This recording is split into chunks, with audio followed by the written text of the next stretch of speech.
see such a good audience tonight for their annual Meet the Candidates night. My name is Ann Carmody, and I will be serving as tonight's moderator for you. We have with us from PTSA, Chris Canessa and Cindy Barron, who are our current Webster Central presidents. Also assisting is Denise Bellavia in the back, who is a president-elect for PTSA, who will be stepping into that position next year. They have passed out cards for you and pens for you to take a moment or two to write questions. I'll ask you to please limit one question per card so that they can be sorted more easily, because there may indeed be redundant questions.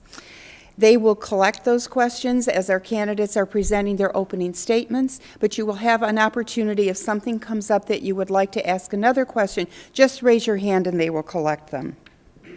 Tonight's timekeeper is Cindy Cushman, who is the board's clerk as well as the secretary to the superintendent, and I thank her for joining us tonight. I'm also really pleased to welcome our 5 candidates for the Webster Board of Education.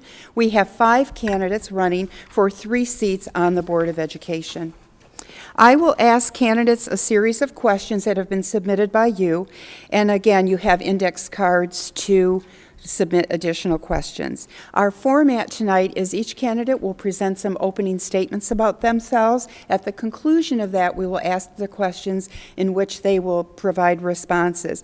Prior to tonight, we did draw the order that you see before you. Paul Benz will be our opening speaker, and then as you see going down the road, Tom Nispecka, candidate, Lisa Smith, candidate, Laura Harder, candidate, and Mike Guston, candidate. They will then also be rotating their answers to the questions that you have submitted.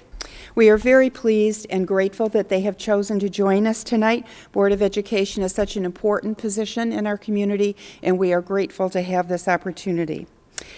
The opening statements will be limited to 3 to 5 minutes. Each question, the answer to each question will be limited to 2 minutes. At the conclusion of the evening, and we will limit questions to about 60 minutes, little bit of discrepancy depending on the number we get and so forth. Then each of our candidates will have an opportunity to provide closing comments, and those will be no greater than 2 minutes.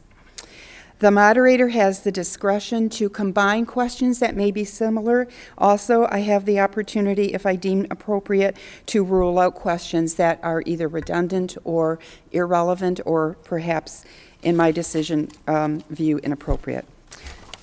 At the end, then, we will also remind you that our program tonight is being aired on our Webster Cable Television program, Channel 15, and it'll also be replayed prior to our board election in May. So I thank you again for coming as an audience, and I am going to ask Paul Benz if you would like to open with your opening statements. Sure, thank you. Thank you for inviting me here tonight as part of this panel. I guess I should also thank Adele for picking my name to go first randomly for the opening statement. I'm a resident of Webster, obviously. I've been a resident since the 1990s here. And I have a wife and 2 daughters who are currently still students in the Webster Central School District and have been since kindergarten. People have asked me, why are you running for the board? Why are you doing that? You're busy. Everybody's busy. The Board of Education is very important to me, and things that are important to you, you need to get involved. Webster is a fantastic community. On top of that, we have an outstanding school district. So why wouldn't I want to be part of the Board of Education, is how I look at it. And I think also I bring in a unique quality to the board as a candidate in terms of I've been in public education for over 20 years now myself, and have a lot of great experiences with students, staff, community members along the way.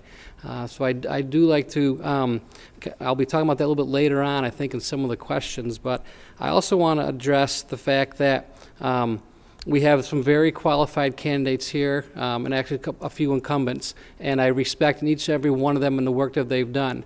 And I would like to, the thing I also look at is that there's 3 spots. And I do think, as I said before, to go back and think about how my perspective coming onto the board could really enhance and take the district to that next level. As their vision statement states, we want a nationally recognized program. And how do you get to that program? Well, you have people that work both with community members and students, staff alike, cohesively to get to that next level, maximizing student achievement. Two other things come to mind when I think of why run for the board. Students first. If anybody that's in education doesn't think students go first, then we need to rethink about why they're in education, because students first is a top priority to me. They're a top priority because I obviously have children, and every child that goes to school, whether it's here in Webster, New York State, or anywhere across the United States, students need to be first. And the other part is Webster proud. I am a proud resident of Webster, and that's, again, why I want to serve on the Board of Education for the Webster Central School District. Thanks, Thank Ann. you, Paul. Tom? And thank you. And first, I'd like to thank the PTSA for sponsoring tonight's Meet the Candidate Night. My name's Tom Nispecka, and it's been my extreme honor to serve the Webster Board of Education and to put my name forward for re-election of the board. I have 15 years' experience on the board, serving as, in the past, as both the president and the vice president. During my time in the Webster Board, I've also had the distinct honor of representing Webster in the Monroe County School Boards Association, serving the county as the president in 2004 and 2005. And I'm currently representing all of New York State's school board members, serving as the State Board of Education's Association president. I'm asking for your support to continue the efforts in Webster. The efforts that boards have been engaged in for several years now in taking Webster from good to great. During the years I've been on the Webster board, the district has needed to expand to 2 high schools and build a new middle school. This was necessary because of the growth in the resident population and of our school district. Over 850 students joined in the enrollment, in the annual enrollment in our district. Through this expansion, we've been able to provide additional opportunities for students, both in academics and extracurricular activities, opportunities that will serve the students and society well in the future. It's my sincere belief that public education is the United States' great equalizer. The United States and many in New York State believe that giving every child a sound basic education will prepare them for full citizenship and full participation in both the U.S. and world economies. It's also my belief that given the right education foundation, a foundation that we have here in Webster, which consists of safe and well-equipped school buildings, excellent teachers, a forward-thinking administration, excellent support staff, all these components help our students achieve no matter their capability or economic status. This success is evidenced in Webster's recent history and its continued increase in the graduation rates, from 86% in 2009 for our district to our most recent graduating class that graduated 94+%. This rate is inclusive of all of our students, both our general education populations and those of special needs. Something here that we can be Webster proud. It is for these reasons that I wish to make this a sustainable result, that I request your continued support in re-electing me to the Webster Board of Education, as we have more to accomplish for students and for society's future. Thank you. Thank you, Tom. Lisa? Public education is key to our community, our state, and our country. I've been a volunteer for the Webster School District since my oldest son, oldest of 3, started school in 1995, and I've been on the Board of Education for the past 6 years. In this volunteer role, as a member of the Board of Education, my passion for public education continues to grow. As a local small business owner, I am a consultant for healthcare organizations, such as hospitals and doctors. And with these organizations, I help them to figure out new business opportunities, and I see common hurdles for those organizations as I do for the school district in regards to cost, inequality, and best use of our limited resources. I believe that I can help.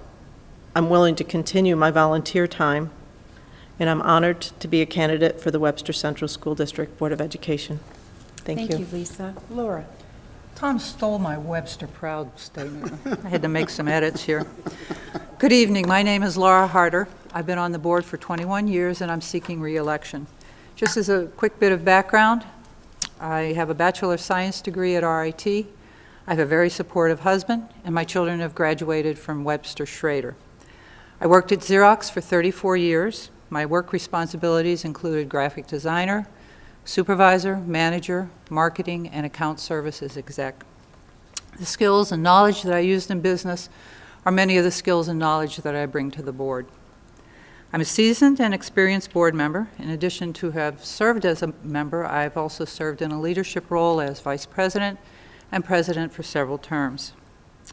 Over the years, I've served on a variety of committees, and most recently on the board's policy committee, the district's strategic planning committee, and at the Monroe County School Board level, I co-chaired the labor relations. I've also attended several New York State and national school board conventions. This is a great learning experience and one that brings fresh perspectives. Board service has changed significantly over the years. It's becoming more instructionally rigorous and financially strained, and the time commitment has grown. Board members are required to be trained in school governance and fiscal oversight. They need to be informed of state and federal issues that affect the district, and they need to be fair and open-minded. I strongly believe that preparing our students for career and college readiness is job one. It's one I support enthusiastically. As the district has grown, I've been a contributing member of the board, facing the challenges and being part of the solutions. Webster is a high-performing district, and it just really gets better and better. And I can't use Webster Proud because Tom snitched that one. I'm seeking your vote so that I can continue to support the great work that is being done. Again, my name is Laura Harder, and I appreciate your support. Thank you, Laura. Mike? Wow. Tough competition here. A little nervous. This is 27 years since I've had a job interview, so bear with me here. My name is Mike Gustin. I'm a resident of Webster. Today, I moved here 20 years ago today. My wife is Dr. Sherry Gustin. We co-own Webster Eye Care in the village of Webster. We took it from a small little practice to a practice with more than 14,000 patients and a much bigger staff. I have a son, Ryan. He's a fourth grader at Plank North. He's very active, very good in math and science, and somehow he always gets an art project on art day at the school, and very proud of that. The day I came to Webster, it seemed almost like where I'm from, Horseheads, New York. Small little Mayberry town, great people. First three people we ran into, they said hi to me. And I said, this is home. And you know what? We made it our home. We've done everything we could here. I started off with joining the chamber. I was a past director for them. I was one of the co-founders of the Webster Business Improvement District. I was co-chair for the first 6 years. I've been on paid board positions with Preferred Care on the Eye Care Advisory Board. New York State Optician Society for Opticians, I was a director for them. And I do a lot of coaching. I feel like it's my duty to give back to the community. I coach WA baseball. I coach WJW, JT football. We coach CYO basketball and basketball at the Y.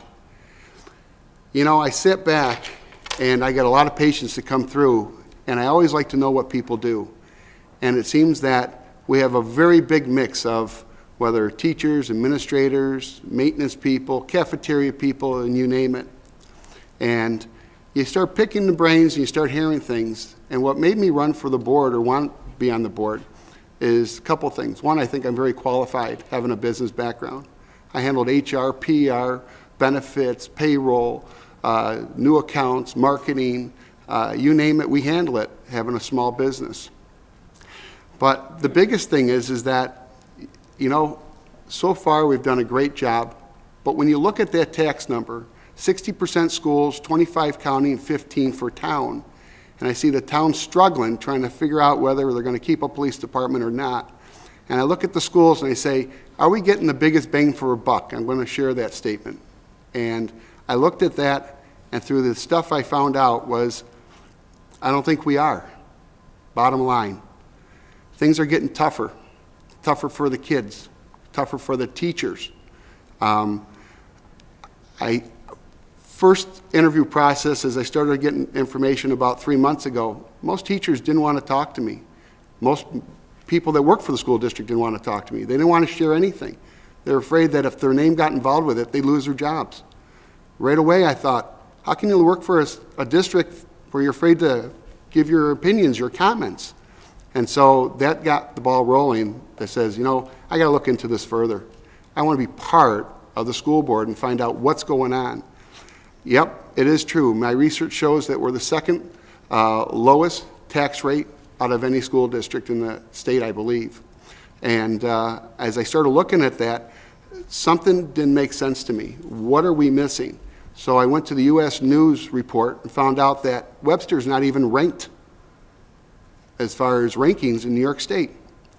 So are we sacrificing on the tax rate test scores for the kids? I agree with a lot of the sentiments earlier. Kids are number one. That's our main priority. But you know what? We're making it tougher, especially with the core, Common Core studies now. You know what? We got more kids coming into the classrooms. The classrooms were big enough. Teachers were already stressed over the last 5 years of cuts. And now, what do we have? We have a teacher that has to teach to the middle. I have a son in 4th grade, very good math and science skills. You know what? He's bored because he feels that the class is being taught to the lower kids. Our teachers need some help. We need more aides, and we need to redistribute on how some things need to happen. I think we really need to make a shift in some of the higher paying jobs in administration and start pushing some things towards the teaching side to help our kids' education. Thank you, Mike. Yep. For the next 60 minutes, we will entertain questions that I have received some from the audience already. I am grouping some of them, and I will try to keep them in order. Also, if you do have questions to pick up, I will remind you to just raise your hand, and they'll be happy to pick them up for you. So our first question will be answered by Paul Benz, followed by our other candidates. And the question is, what do you see as the most significant issue facing the Webster School District? And again, you will have 1 to 2 minutes. Right. Thanks, Ann. I think like many school districts, the biggest issue facing Webster is trying to rein in a lot of the unfunded mandates that the state has put upon the school district in terms of balancing their budget. Things like pension costs, benefits, and balancing the budget given the tax cap that we are expected to be able to meet. So while to try to continue to expand programs, full-day kindergarten starting next year, fantastic, that we need that academic rigor starting at that level, but at the same time, they need to be in school, having obviously some creative and fun time too at the kindergarten level, all the way up through to the AP programs, the advanced placement programs. That's a tough balance to try to take care of the unfunded mandates that are put on, whether it's the pension and benefits or whether it might be academic support through RTI and other demands put on a school district's budget. So in looking at that, trying to look at programs towards staffing and training to get to for the AP or even kindergarten, for the reading programs in the elementary and the middle schools, as our staff being trained and ready to meet with them in terms of the Common Core shifts that are going on in schools in New York State. We are very competitive academically. We want to be able to maintain and move forward with that. So how do you balance that? And that's where you've got to work together, reach consensus in terms of the school board, the staff, and the community, and trying to pay or take care of the unfunded mandates. So what I would look to do is contact local and state lawmakers in terms of fighting for our community and fighting for our students and our budgets and dealing with the unfunded mandates. Thank you, Paul. Tom? Thank you, Ann. Some of the major issues I see are things that Paul already alluded to. The state funding is not predictable or stable. State funding the school boards is sometimes subject to the whims of the lawmakers in Albany, who, in my opinion, have not fulfilled their constitutional obligations to provide all students with a sound basic education. Recently, our nation's efforts to regain educational prominence that we see in the newspapers all the time, the federal government and the state government are taking radical steps in No Child Left Behind and Race to the Top. One thing we need to keep in mind is that we rightfully educate all the children K to 12, no matter the capability or special needs. Other countries, however, who we're often compared to by these politicians, are selective in who is allowed to participate in continuing their education. One of the things that relates back to the funding is my third point, and that's the continued efforts of Albany to impose unfunded mandates. We get them all the time. Right now, this particular time, right after they've passed the budget, they have 2 months of idle time. This is when lobbying groups are down there trying to switch laws around, as they did last year, and try to put particular requirements on us in our special education programs that members of this board and other boards were able to fight and defeat. So we have to work together to minimize, and that includes significant amount of trips to Albany and Washington when necessary, letter writing by all constituents. Those are what I currently see as the most difficult things facing public education at this time. Thank you, Tom. Lisa? Thank you. Maximizing the student opportunity and the delicate balance of being able to support our structure, our programs, the delicate balance of each of our students have different needs, and, you know, knowing that, and this is a significant time of change, and knowing that change is hard no matter which direction it comes from, that we still need to support that student and put that student first. Funding for public education is a really tricky thing right now, and finding those efficiencies, mentioned by both prior speakers in terms of the mandates and knowing what we have to do, leaves us with smaller amounts of dollars that we can be flexible with, and knowing how to optimize those dollars. So from a business point of view, looking for metrics in terms of operations, looking for metrics in terms of other best practices across the state, across the country, and finding those and finding if they're a fit. Because just because it works somewhere else does not necessarily mean it will fit here. So the efficiency is that sweet spot for our community in terms of their ability to support the public education and the ability of the program to continue to maximize for our students. Lisa, thank you. Laura? I agree with everyone who has spoken here. I'm going to go with reform actions such as Race to the Top and Regents reform efforts are impacting our schools right now. These present a great deal of rigorous change at a very rapid pace, often without clear guidelines. We have to manage to those reforms and help improve our student performance. You combine that with unfunded mandates, rising pension costs, rising health care costs, and declining state funding, and you have quite a little conversation going. It's hard work and challenging work. Thank you, Laura. Mike? Well said. I too have to agree with the previous candidates. I found out a couple of things. State mandates strangling us. You know what? The truth of the matter is that Tier 1 and Tier 2 killed us, and we're in the hole for that. And now we're in Tier 6. Things are going to be planing out over the next 20 years. But where do you get the money? I think the education side, the Regents with the Common Core and what we're doing with the kids is that we're setting some of these kids up for failure. You know what? We're teaching to the middle and leaving the upper parts, the upper kids on their own. The number of parents that have told me that they have to hire a tutor for their kids, and here they're paying what they pay in Webster for taxes, is astounding. I can't believe the number of parents, and that's not just for the lower kids, that's for the upper kids to keep them stimuli, you know what I'm saying, stimulus. So the bottom line is that we've got to do something, and as a business owner, I think out of the box every day. I really do. And you got to do that. We've got to get creative. It's called creative awareness and accounting. We got to go and find other monies, other places, and how? Is it through major corporations? Is it through Microsoft? Is it, Nike owns the sport world. They get colleges, all kinds of stuff. Why can't Microsoft, or why can't Nike, or why can't other these companies start dishing into the education system? The second thing that nobody here has talked about, and that's our infrastructure here in Webster. There's 5 schools alone that I found out that need new roofs. I don't know what the plans are for those. We got older buildings that are crumbling before us, and I've heard nothing mentioned anywhere of where the money's coming from to fix this stuff. What are we going to be facing down the road in the next 4 or 5 years as things start to decay? Is there going to be a $50 million bond that the taxpayers are going to be saddled with? What can we do to fix the infrastructure? And I have heard nothing about that yet. Thank you. We're going to go to our next question, and this will begin with Tom Nispeka. We've heard a little bit about what the issues are you think are facing.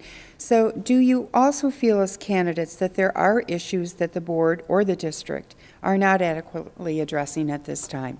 Tom?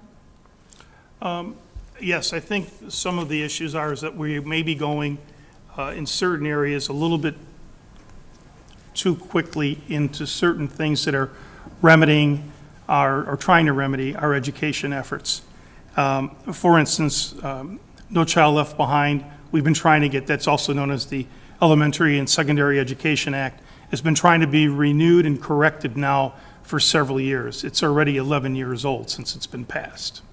And that we've been going back to Capitol Hill in Washington saying these things need to be corrected. And again, they're just letting it wait next year, next year, next year.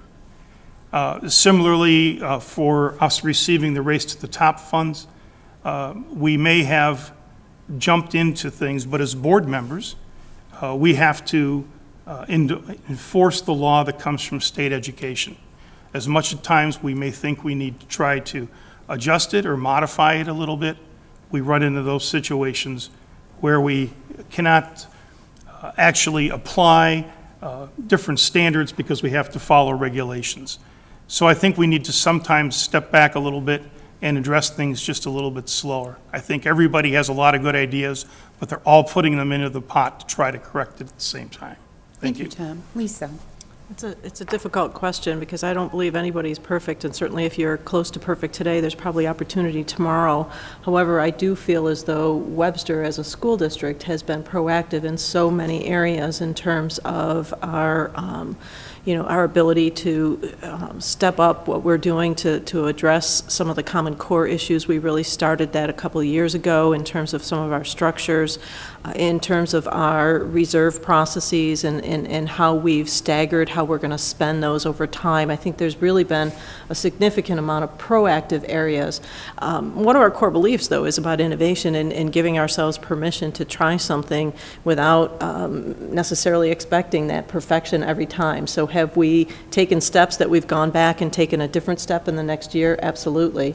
But I'm hard-pressed in terms of our district to find things that we're, quote-unquote, doing wrong. Thank you, Lisa. Laura? I have to agree with Lisa. Knowing the work and the very rigorous work that's being done in Webster, knowing the amount of resources we have and the amount of time we have, I think we're doing a really fine job. There is a lot on the plate. The school board is very thoughtful and working with the superintendent to resolve these issues. Time isn't always on our side.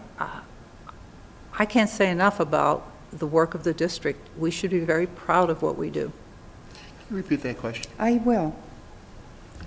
I just have to find it. Do you believe as a candidate there are issues that the board or the district are not adequately addressing at this time? That's a great question.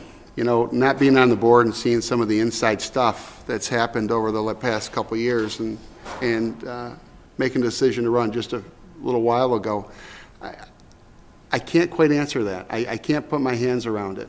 I'm the type of person that has to get involved, and once I dig in and start finding out things, I'm like a sponge. And that's when the wheels start turning, and that's when you start coming up with solutions, and that's when you can get things rolling. So I can't answer that question fairly. I'm out of everybody, they're all being educators, being on the board, and I'm not. I just need a little time for that one. Thank you, Mike. Yeah. Paul? Thanks, Ann. Fault finding is always challenging if you're looking in that direction, and it's not something that I necessarily subscribe to, but at the same time, the word adequately, I have to go to the school board, staff, teachers, administration, and students and parents, and I know how hard they all work. And so I would have to agree with, Lisa and Laura and Tom in terms of, what is it about that you're looking for? I believe in a growth model, a growth mindset, where what you do is you believe that you can make a change through hard work. and putting, using data to drive your decision making. So along with Mike, kind of digging into that information and figuring out where we need to improve is using that data to drive those decisions, which I do basically on a daily basis. One area that I think we need to, I'm sure is on the board and is in the school and from people that I've been speaking with is technology, and that's mainly for the future. There's a lot of things in terms of thinking of 21st century skills, critical thinking, collaboration, creativity, and how are we utilizing technology for the class of 2022, who as third graders just took the testing last week or two, and in 2 years they possibly could be taking it on the computers, and are they using, are they working in the cloud, what are they utilizing, and as our staff, taking that to our staff, because they're the ones we work with, is our staff adequately trained to work with our students? And we need to find that for our staff, because they too want the best for their students, and to provide that technology-wise, we need to go that route. And so that's, in terms of that, that's what I would be thinking about in terms of looking at something to kind of drive the board a little bit. Thank you, Paul. We have 2 questions here that do deal with our academic program.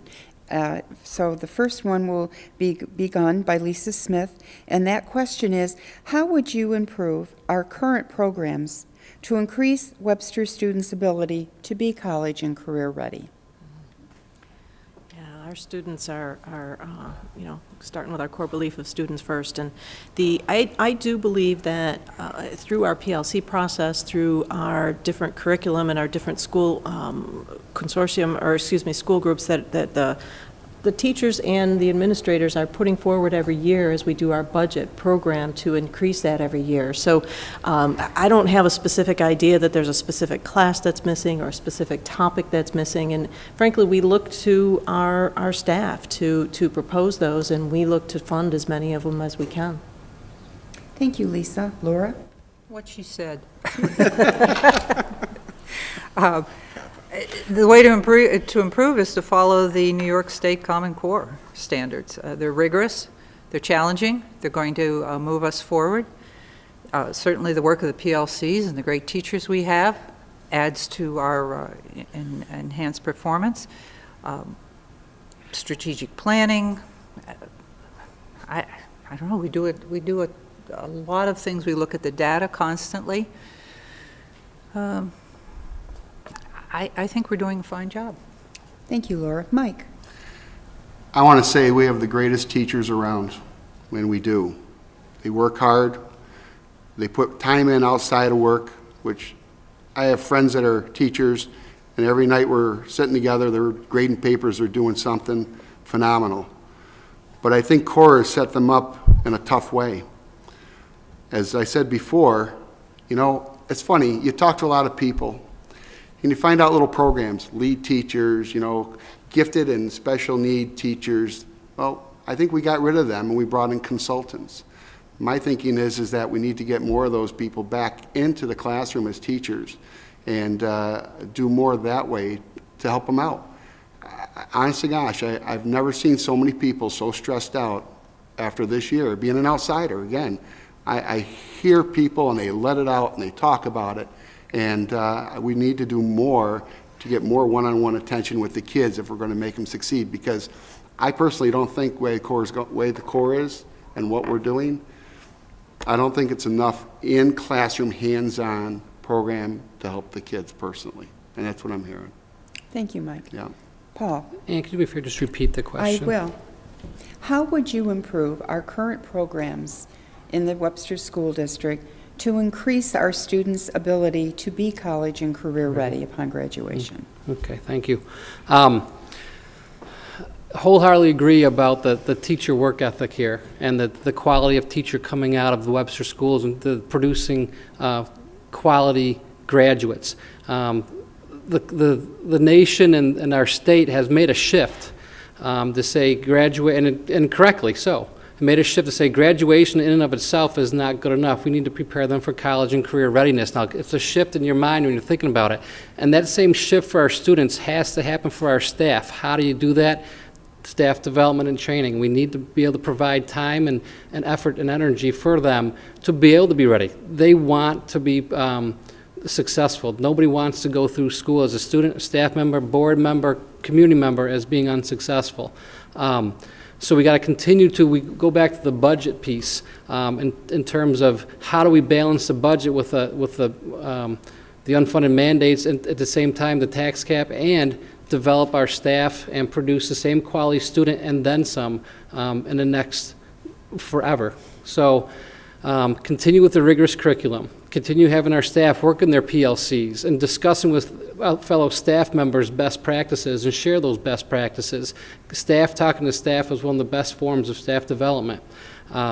And at the same time encourage students, as our district has been doing, to take the rigorous courses of advanced placement, going full day kindergarten and supporting that, preparing our students, the community members supporting all the information and the teachers that they can in terms of helping them out at home a little bit. Again, parents are busy, everybody's busy if we keep working together. And again, going back to students first and Webster Proud, I think the community in general will embrace that. Thank you, Paul. And Tom? Thank you, Ann. What I think we need to do is continue in uppermost to keep students first, but also continue to keep some of our other core values in mind, and that's collaboration. Work collaboratively with your colleagues, and also to try some new things, some chances. We have a core curriculum. It's teaching differently, and our teachers, God bless them, are working to try to move this new curriculum through to the students. And first years are always difficult years because everyone is adverse to change.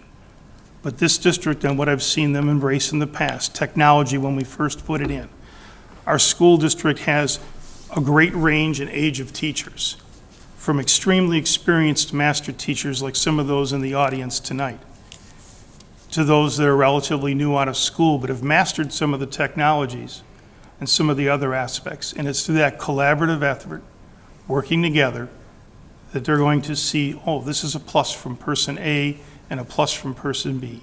And you put these things together, and the person who's going to benefit the most is going to be that student.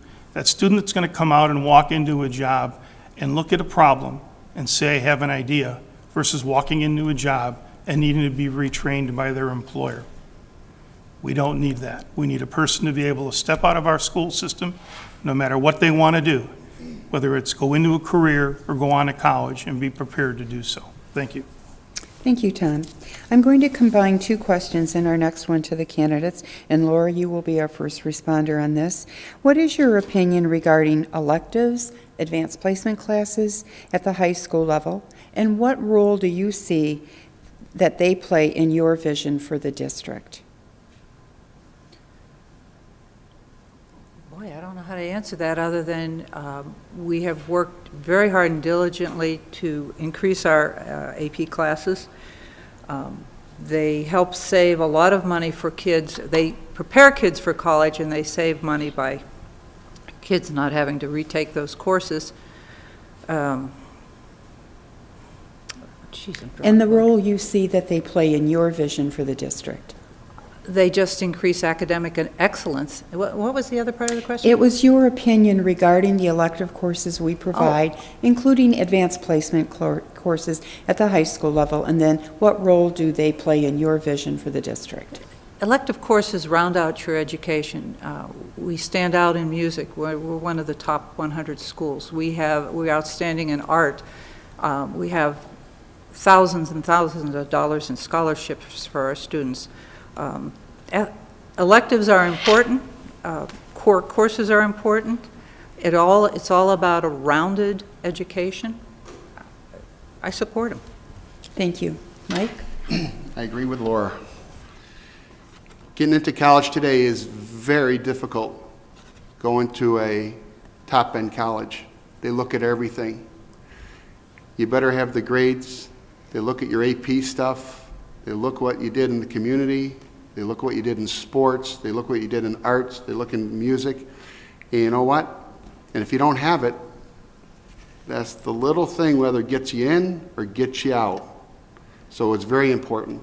I think Webster does very well with the advanced placement stuff, and I think it's very important for our kids to have that and continue to move that program forward.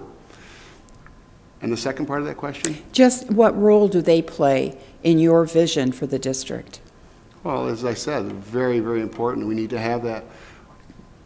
A higher percent of the kids that are taking those courses are going to end up in college and universities that I see.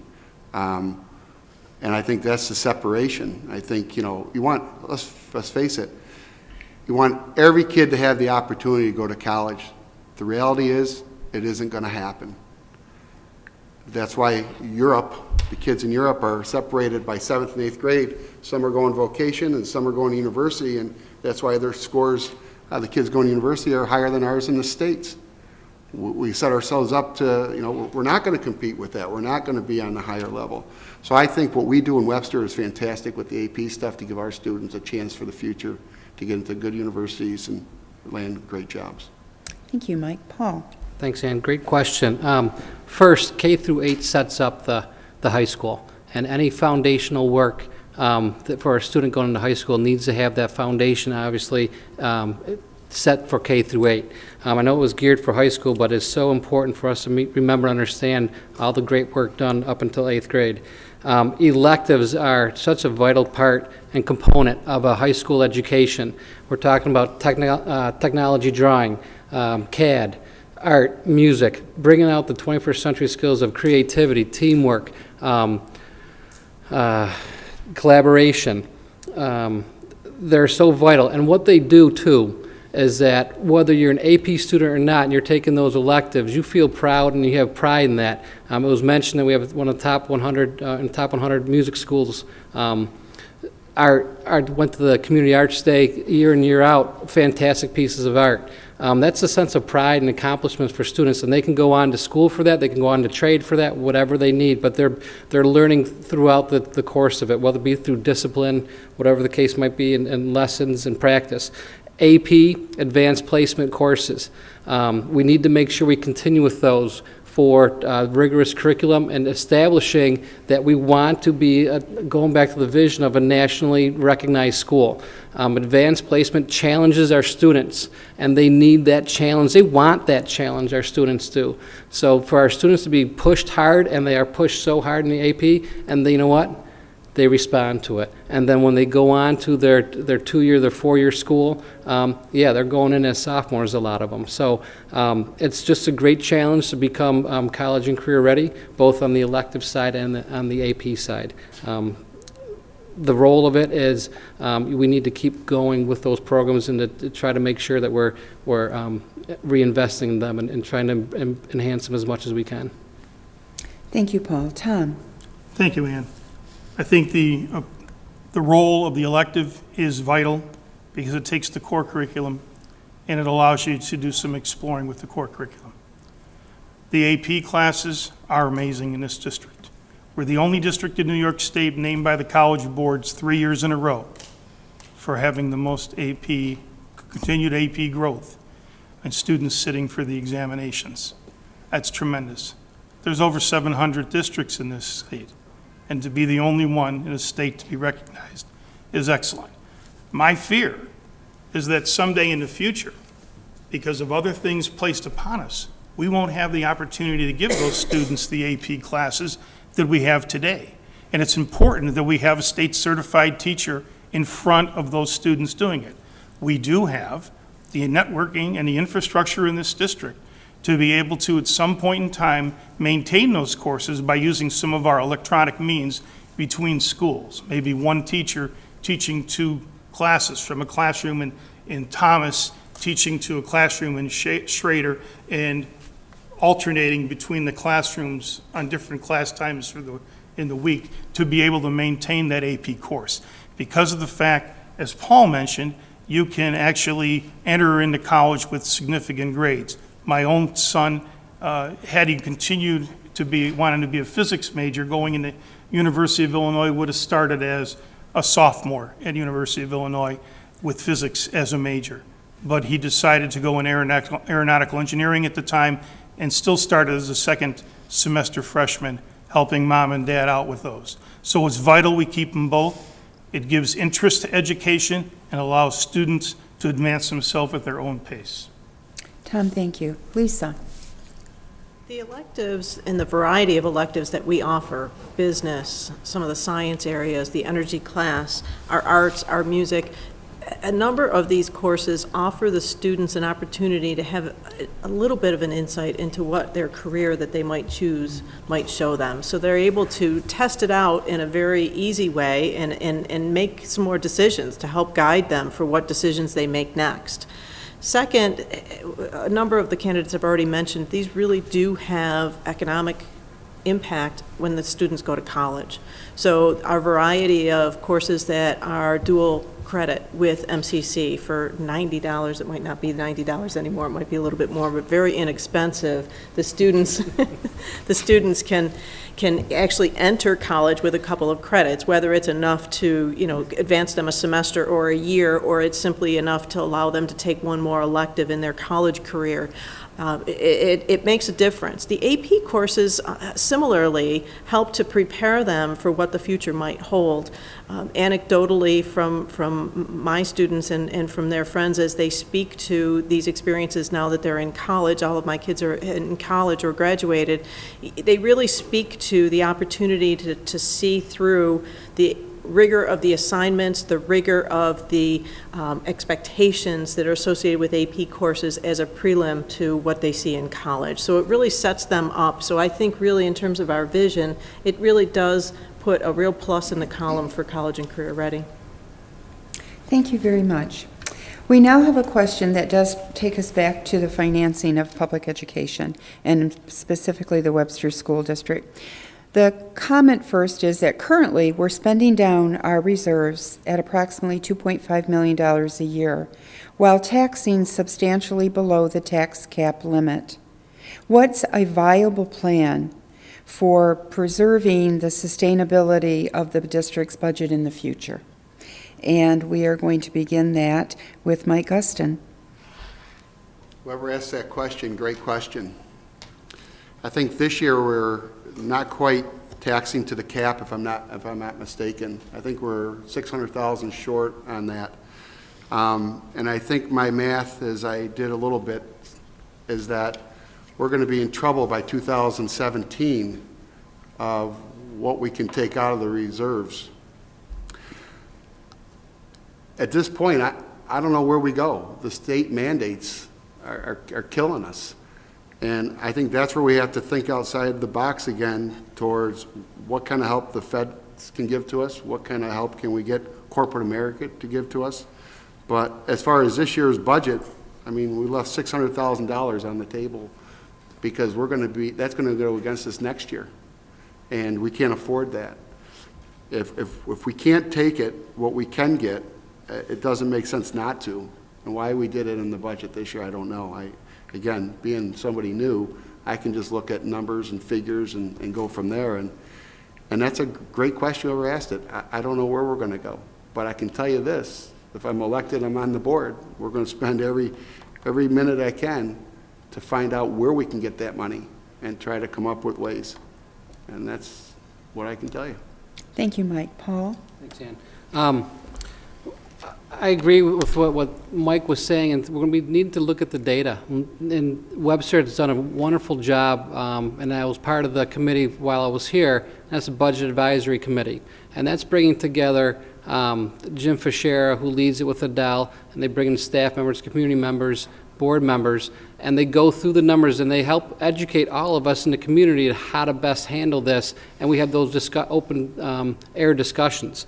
And yes, there are some untouchables because there are some things that the state requires you cannot touch, the unfunded mandates with pensions and benefits. But what you need to do is look at the data, look at the information, and develop strategic plans.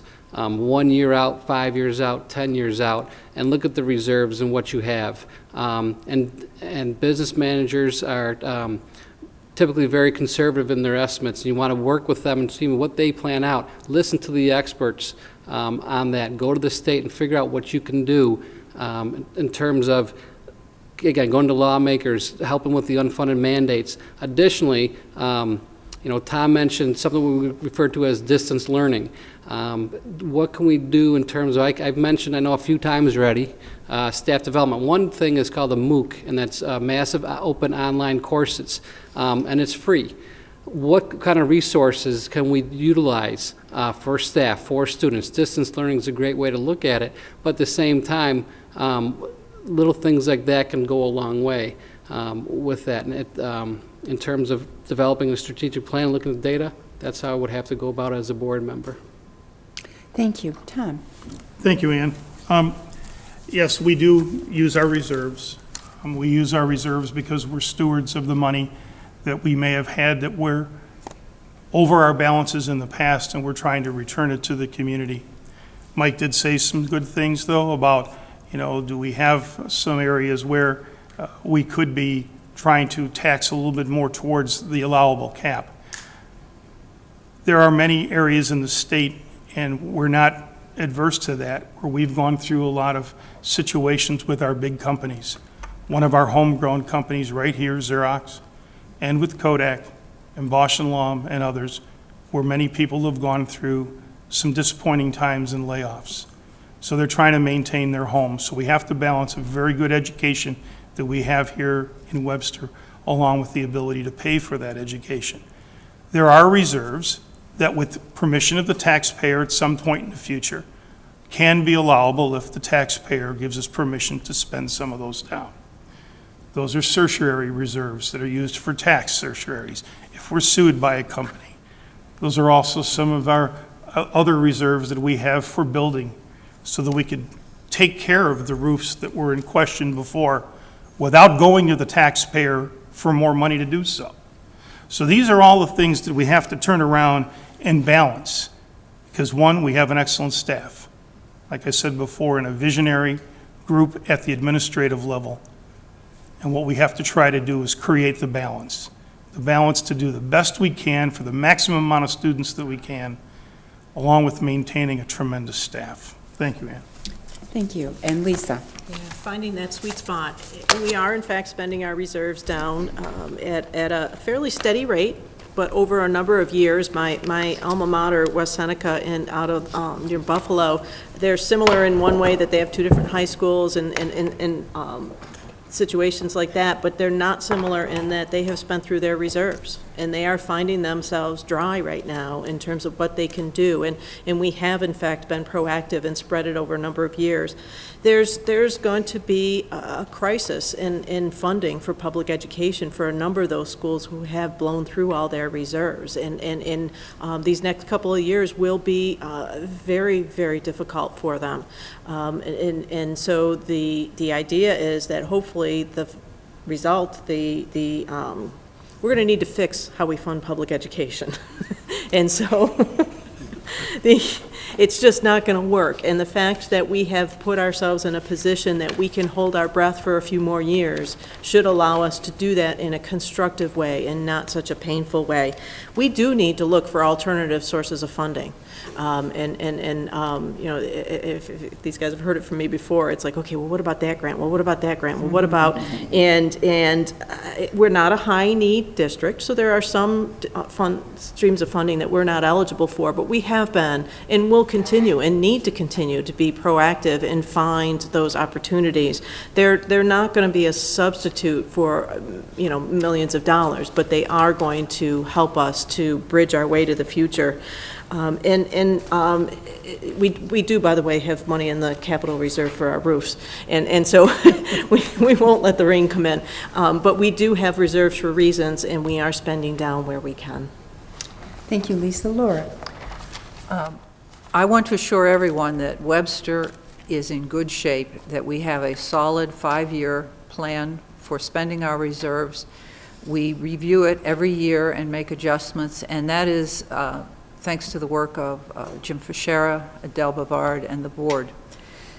When it comes time to determine the tax rate, we are very fiscally conservative. We don't want to tax people to the max just to get the money. That's not the right thing to do. We look at what this community can support. Then we go back to our infrastructure and we look at zero-based budgeting. We look at things like joining consortiums to save costs on health insurance, on workers' comp. We have cooperative bidding. We look for all the ways to maximize our spending while we spend those reserves, but we are in much better shape than a lot of districts thanks to that planning. Thank you very much. We have two more questions that are just very specific. And the first of those questions, and Paul, I'll address it to you first. The percentage of students eligible for free and reduced lunch is less than 8% at Thomas, while close to 16% at Schrader. Would you be willing to re-examine the location of lines that defines those Thomas Schrader attendance zones? And I happen to live in the little box square of Webster that's north of 104 that goes to Spry Schrader. And my children have gone to Clem South schools. They've parted ways with their peers throughout the years. I think just like anything else, so I've been part of that personally. And I think anything else you do when you receive great data like that, it sounds like 2-to-1 free and reduced lunch or meals. You look at the data and you see what needs to be presented. And at that point, I would say we take a look at it. We look at the data, try to find out what other things are impacted. It's not just about free and reduced lunch necessarily. It's about what else is going on. What is the size of population of the schools? How is the split going? And I know they did some tweaking in the last year or so with that. It's really made a difference in whether it's free and reduced lunch or whatever the case is, in class size and in capacity for the elementary school. So looking at the data, talking to community members who throughout the district, talking to anybody that's involved in the school to try to get that information, to make an informed decision before we go redirecting lines. And obviously, we want to talk to the transportation department. But developing that plan, because there's the number part of it, then there's a personal part of it. And I've always gone to Clem South, I've always gone to Spry, I want my kids to graduate from Thomas because my other two kids graduate from Thomas. Those are very personal, and those are things that have to be done in a proper way. So would I look to do that? I would look to do it. I'd see what the data tells us and what the responses are and make an informed decision with the board. If I was an elected candidate with the 7 members of the board and the superintendent, we'd go on from there. Thank you. Tom, your response. My response to that is that you have to, as Paul said, look at the data. Everything, again, is a balance. You have to see what you gain by changing catchment areas, what you possibly spend as a district to adjust those catchment areas, to even out the numbers. And we have to see what we would gain or lose at the individual schools by changing those numbers. That would require a significant run of the data, a significant understanding of gains and losses, and then, again, then try to do the best we can for the children with the decision we would make as a board. Thank you. Lisa.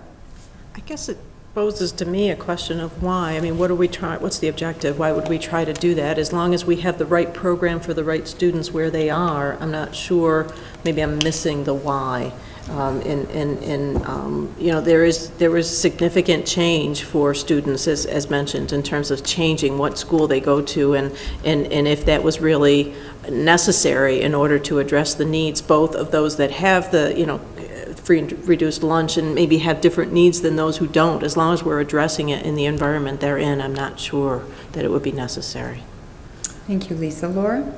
I don't know why you'd mess with it. I mean, free and reduced lunch doesn't mean stupid kids. It just means you're economically not as, solvent's a good word, as others, but you're still an intelligent student. So, and anybody that's lived through redistricting, you don't want to mess with what we have now.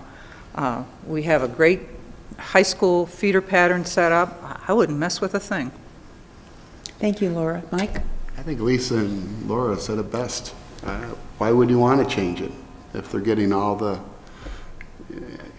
it doesn't make any sense. To me, you run into more of a hassle than just leaving it alone. Thank you very much. Our next question is yet again a very specific one. The New York State School Boards Association has a legislative agenda item, a list of items. Do you support each item listed on that agenda? And Tom, interestingly enough, it goes to you first. Thank you, Ann. I think. As the president of the organization, those legislative items come from the membership. The membership puts together a legislative book each year that allows resolutions to come forward. Those resolutions come forward from the 700 districts across the state of New York. When they're put in a legislative book, those are presented to our assembly members and our Senate members and their staffs for support of resolutions so that we can move them forward into law that then could be moved into state regulation. The membership organization supports those, and as the leader of that organization, I do support the ability for them to put those forward. 100% of those I may not say I personally agree with because of the fact they could be very, very parochial in their development, something that would be just for a specific religious background that we have in certain parts of the state, or a specific demographic that is also in an area of the state that is not considered what we call a statewide issue. Those that are not statewide issues, it's hard to get behind, but there's many things that are statewide issues, and those issues I do support. Thank you very much. Lisa? I'm always very transparent, and I'm pretty easy to read. Honestly, I didn't memorize them, so I'm not sure I could answer that question. I do remember reading them, and I do remember in general supporting what was in there, but I'm not sure how to answer that to an exactness. Thank you. Laura? Tom described the process, and as I recall, the board discussed the issues, and as a board, we agreed what we would support and not support. So as a board member, I support what the board determined.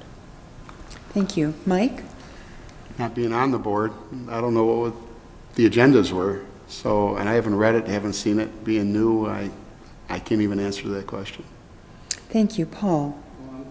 Tom first, since he's the president of it in the state. So thanks, Tom. And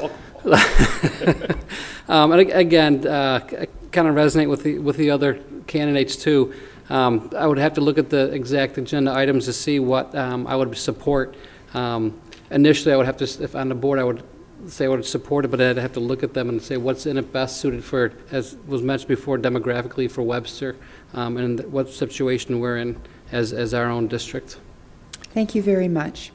Our next question deals with the parents of the district and their roles. And Lisa, we'll begin with you. What do you see as a parent's role, or what a parent's role is in the district regarding decision-making processes? Wow. Well, first, the parent's role is that students first.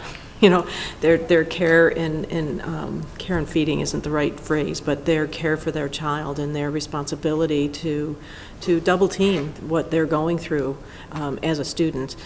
Secondly, I believe it's every parent's responsibility to speak up when they see an opportunity and to be constructive with their feedback, because the best way that we can improve is to have that feedback all around.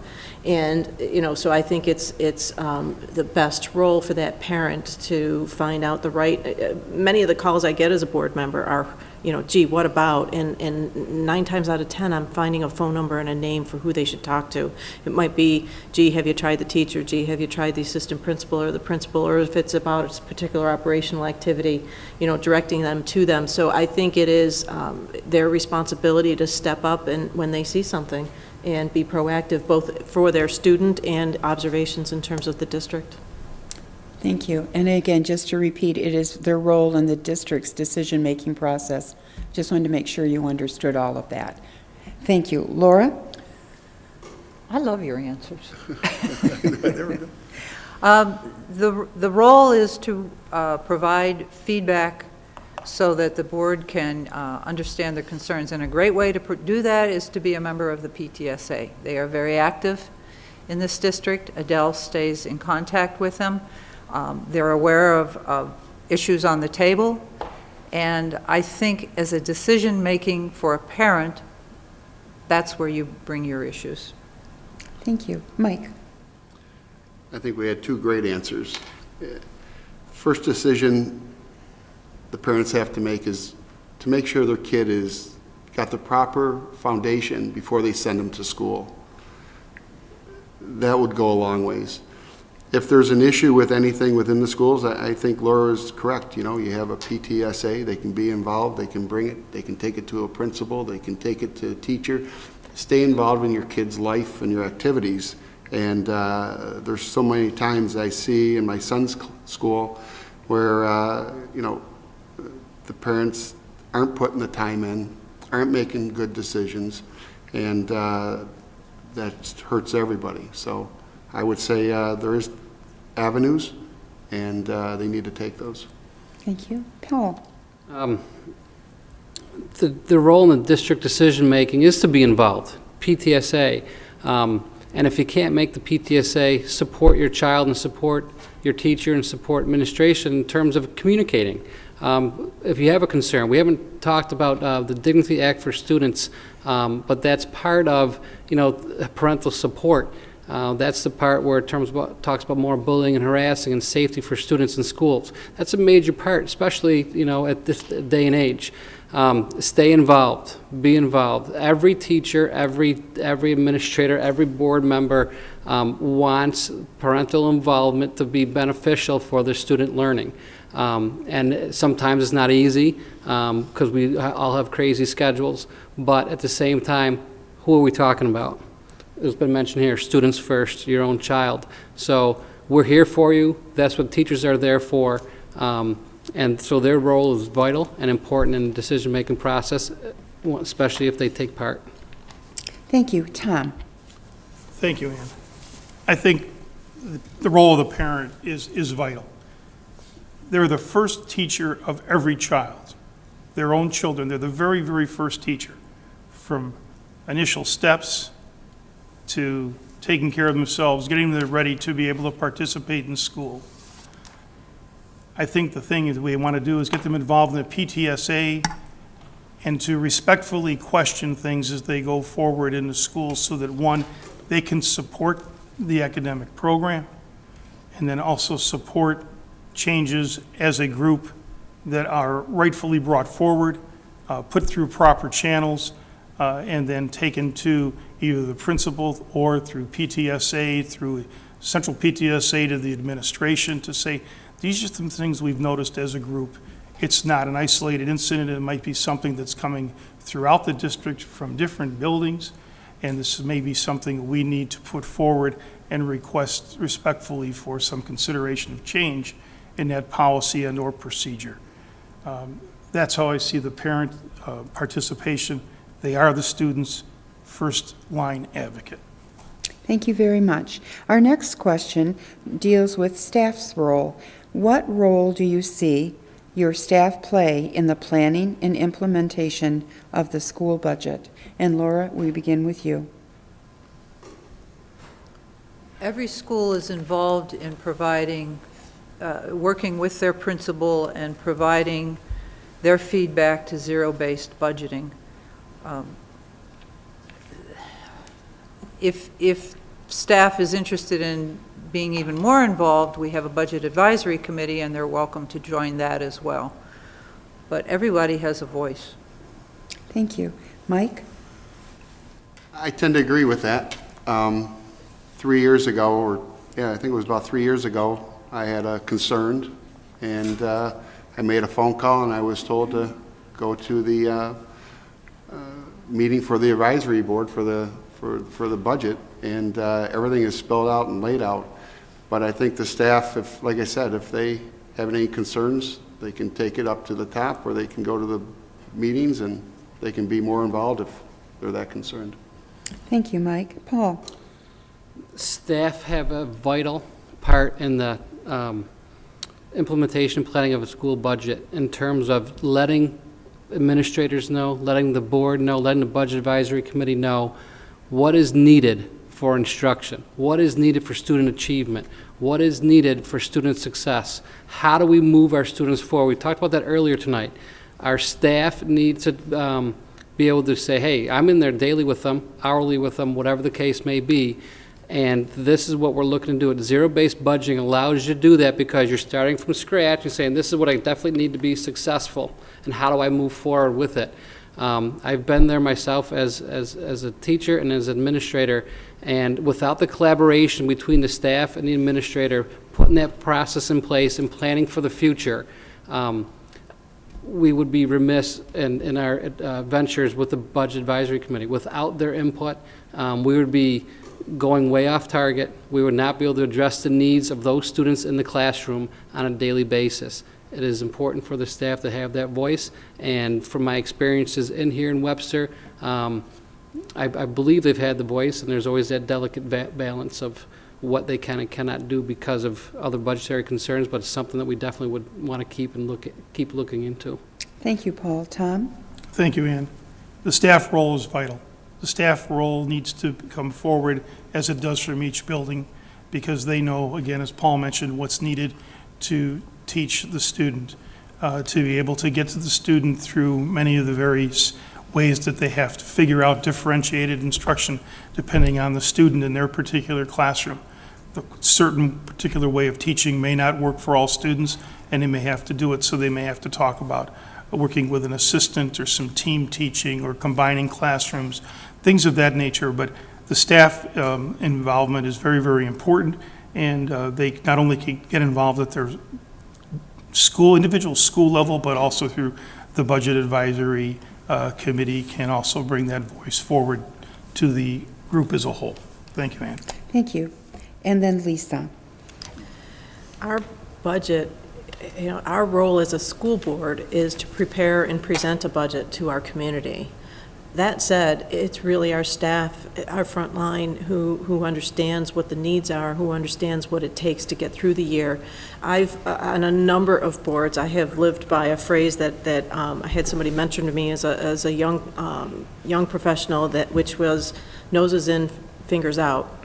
Need to ask the questions, you need to pay attention, but you need to keep your fingers out. You need to let those who are building the budget build the budget and bring it to you. Thank you very much. Mike, our next question will be posed to you first. How are you in touch with the trenches of our schools, the understanding of our students and their needs? Wow. Yes, owning a practice with about 14,000 patients and seeing patients every single day and talking to them and asking them, hey, what's your feelings, what do you know, is a great start. But then being involved with the community, like I said, I coach 3 different sports in Webster, and I'm on the move. And so I hear a lot, right from the amount of time I spend in my office and being part of the Kiwanis, and I'm a guy that gets around town, as they say. I know a lot of people, as you, right? I'm not touching that. But I have a lot of interaction, probably more than anybody up here with the community. There's no doubt about that. I know I come hands to hands, face to face with more people than on this board, for sure. And so that's what I hear. I pick their brains, I listen, and so I say that's how I do it. Thank you. Paul? Locally, having daughters in the district obviously helps a little bit, and keeping in touch with their friends and things that they're doing throughout their careers, but also going to different games, whether it's different activities, for example, Community Arts Day, going in touch, seeing the wonderful works of our students, different athletic events, concerts, whether it's choir or academic awards nights. At the same time, tomorrow morning, as we're all getting ready to go to work, I'm doing the same thing, and I'm putting my shoes on and lacing them up. I'll be walking the halls of my own high school, talking with students, going into classrooms, checking to see how they're doing on the Common Core, the implementation of it. Also, at the same time, assessing my staff members and talking to them, seeing how things are going in the cafeteria with our students.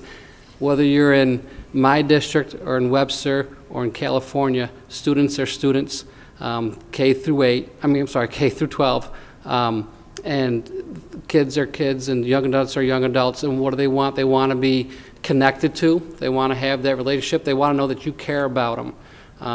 And if you can care about those kids in there, they will respond to you and respect everything that you do. And when you're working with students, there's no better reward. That's why we do it in education, because the challenges, we've been talking about a lot of challenges here tonight, but with the growth mindset, you have, yes, there's a Common Core, yes, there's a new APPR, and there's a lot of testing and assessing going on, but you're assessing us right now.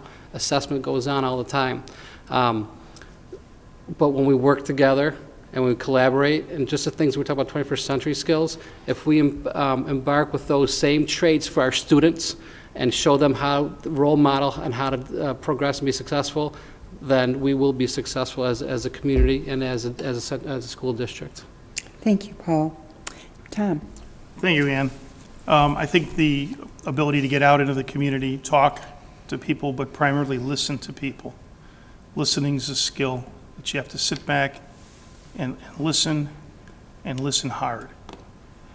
The aspects of being able to, be involved, when I got involved, when my children were just graduating from the district, allowed me to look at a much broader base, not coming in looking at a fourth grader or a sixth grader or whatever, but looking at the district as a whole.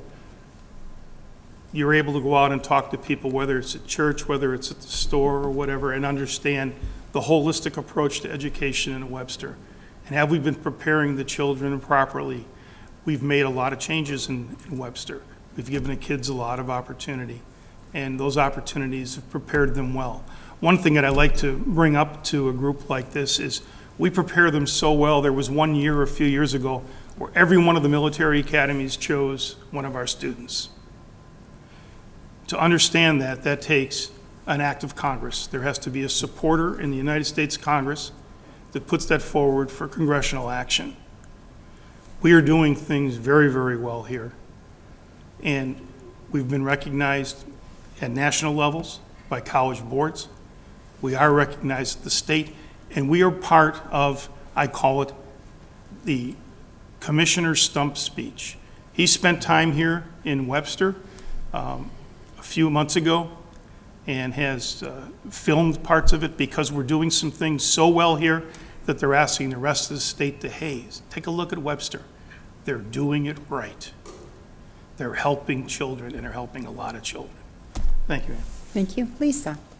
Staying in touch. I'm a continuous learner, so I'm always looking for input, whether it's reading material, and it's a continuum, networking with the parents, networking with the schools, being on site, looking for every opportunity that you can to work with Budget Advisory Committee and so on. I think that there's a real time commitment involved with the board, a real time commitment involved with that networking, and, just being open and, heck, it's Wegmans, it's everywhere, and somebody will walk up and say, gee, didn't I see you on that school board meeting? More people than I realized watch the electronic version of our meetings. So being open to those conversations and being open to admitting that you can't remember their first name and still continuing the conversation. Thank you. And Laura? If there's a Wegmans, you're in touch with the community. One of the initiatives of the Strategic Planning Committee was a survey.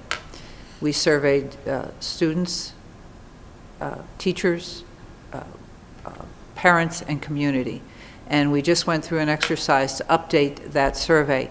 Those survey questions are very focused. They're things that we need to know to make good decisions about the business of the district. And that's one way to stay in touch. And you should be seeing those surveys come out very shortly. I hope every one of you fills it out because we need that feedback. Thank you very much.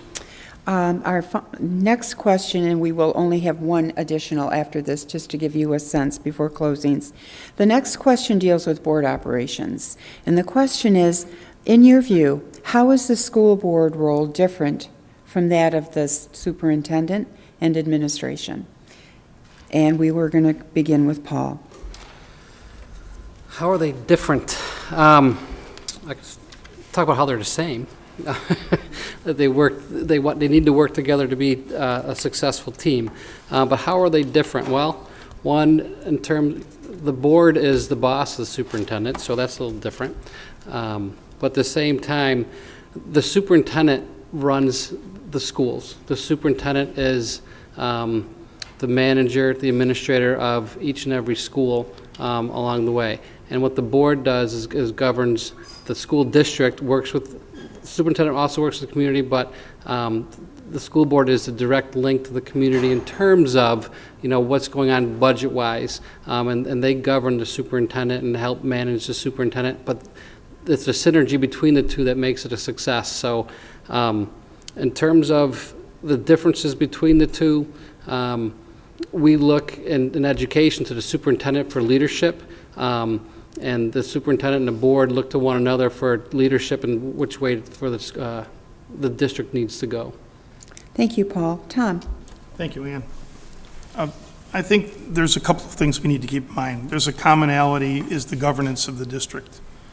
But the Board of Education is elected by you, the people, the residents of the district. And our main job is basically two or threefold, but we do a lot of that in conjunction with the superintendent. One of those is hire the superintendent. The superintendent's your chief executive officer of the district and therefore responsible for the operations of the district and its educational outcomes. In concert with the superintendent, though, we look at how we develop policy to be able to set up our regulations within the district to run the district. The policies, of course, come from law and then state education regulation. And then we work together to set goals and to put together a budget that is something that we talked about a couple of times tonight that's acceptable to the residents and within the required guidelines and statutes of the state, so that we can maintain good education. So I see it as a very, very close team.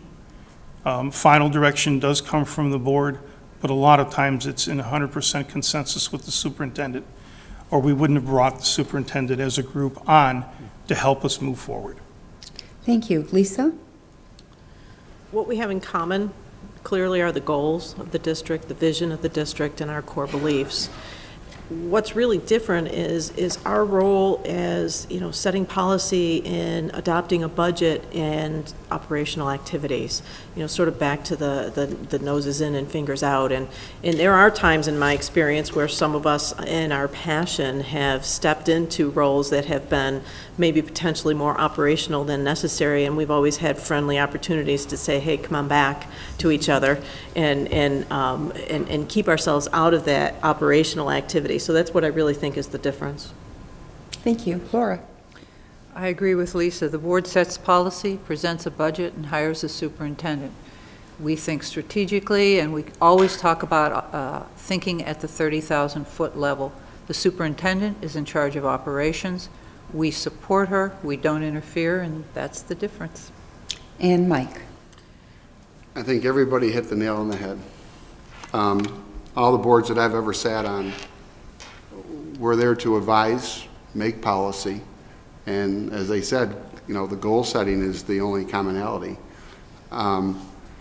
It's amazing if there's a good synergy between the CEO and the board, which Adele is the CEO, things should run pretty smooth. She's going to come to us for help, and we're going to ask her for help, and it works in hand. But overall, the board oversees everything. I think it's a tough job, so I'm up for it. Thank you. Yeah. Our final question does give you a chance to talk a bit about your skills and experience, but also in your professional positions, do you feel you would have the appropriate time to make this commitment, as well as to advocate at the state and federal level? And Tom, you're going to be our first respondent. Thank you, Ann. Yes, my professional level does allow me to spend the time advocating, or I would not have taken on some of the additional responsibilities. Not only in our district, I travel to Albany on average at least once a month, down to Washington twice a year to advocate for the students and for our district in various needs. Professionally, this type of work is something that is not new to me because of sitting on boards in the Rochester area, the International Business Council Advisory Board that helps companies do their importing and exporting, and former board member at the RIDC and president for a couple of years on that board, which oversaw the Monroe County Foreign Trade Zone's activities, which helped a lot of our companies do our importing and exporting in their heyday, Kodak, Xerox, Bausch & Lomb, Gleason Works, and others.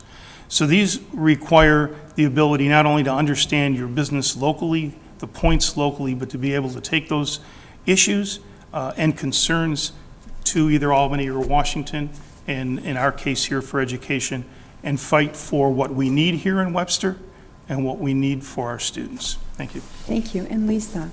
It is a big time commitment. Sometimes we meet as frequently as weekly. We all take on different roles with liaisons with the different schools, different committees.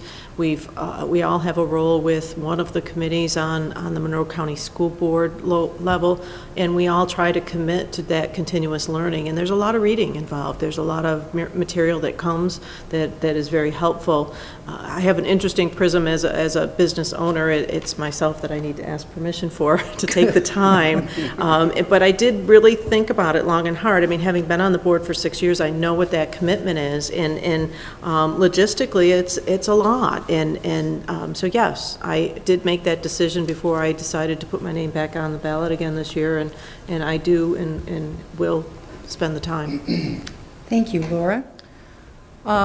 I have managed in 21 years to raise 2 kids and work a 60-hour work week and still keep up with the board. I think maybe I missed 4 meetings in 21 years, I think. So the commitment was there. As I've transitioned out of Xerox, I now have more time and hope to be involved more at the state advocacy level, something I wasn't able to fit in. Thank you, Laura. Mike? For those who know me, I always jump in feet first. And I made that decision that by running for the board, it was going to get my all. Owning a business, I have the flexibility of time to take off and do what I need for the betterment of the school district. I too used to lobby for my profession. I used to go to Albany. I sat on my state board in Albany. I'm used to heading over there once a week, twice a month, once a month, whatever it took. So for me, I'm up for the challenge, and I'm looking forward for the challenge. And, I have no problem with the time commitment. Thank you, Mike. Paul? I would like to thank my wife and kids for supporting me in this endeavor. Whenever you're passionate about something, as I'm passionate about education, you find ways to make it work. And I have also been part of a committee in Albany, Schools to Watch committee, took for a couple of years while I was here. And it just wants you to have more. Reminds me of that commercial. More, why? Because I just want more. And so, because more is better, I guess. But I'm part of that educational hunger that we want the best for our kids. And you just see it every day in students, you see it in staff. And I'm ready for it, and I have made time commitments already for it if elected. I'm well aware of the time commitment as I've talked to a few of the members, so if elected, thank you. Thank you, Paul. I want to thank our candidates. Before you enter into the final closing portion of the meeting, I'd like to thank the audience. You submitted some great questions. We've had an opportunity to learn about your skill set, your passions, the issues facing public education, our school district, and also board operations, and we thank you for your thoughtful answers. I'd like to maintain our order of rotation, so Lisa, I will ask you to begin with some closing comments and to keep them to not more than 2 minutes. I would appreciate your support. If I'm elected, I will continue to support the district in every way that I can. I will continue to listen and learn. As long as I've been on the board, I still feel like I have so much more that I could learn. And I believe that my experience, both as a parent, as a volunteer on other boards, as a consultant in the healthcare industry, that I could apply that knowledge and help the district. Thank you. Laura? I hope I've answered your questions satisfactorily and given you enough information on who Laura Harder is.